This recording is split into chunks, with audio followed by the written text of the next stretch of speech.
Quan es fa servir quan amb T o sense T? Si penses que ho tens claríssim, queda't fins al final perquè potser t'emportes una sorpresa.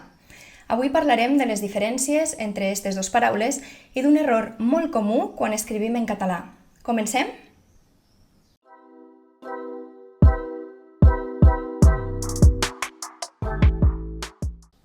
Per distingir les dues formes, recorda això.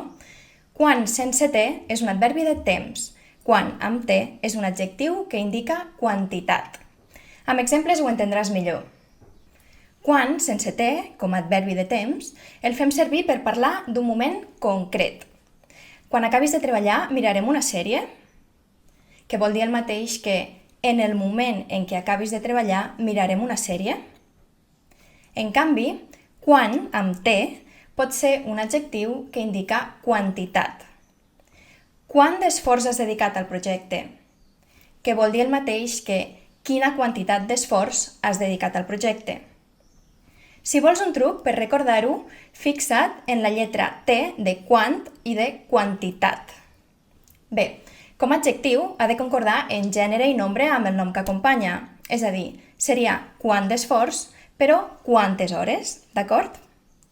I ara, para atenció uns segons perquè t'explico un dels errors més comuns que em trobo en l'ús de quan i quant, i és quan parlem de quantitat de temps.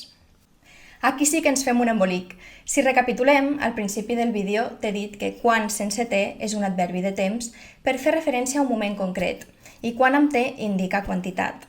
La confusió ve quan mesclem les dues coses i parlem de quantitat de temps. Per exemple, quant temps fa que no quedes amb els amics? Recorda, porta T perquè parlem de quantitat de temps i no d'un moment concret. És a dir, la resposta serà una quantitat, un nombre de dies o de mesos. No estem preguntant quan has quedat, quin dia has quedat. Amb el mateix sentit de quantitat també pot fer de pronom, però en aquest cas no dubtem tant. Per exemple, quan val el bitllet d'avió? Quan amb T final. I per acabar, recorda que la locució preposicional quan a, sinònim de pel que fa a, s'escriu amb T. Fins aquí la píndola d'avui.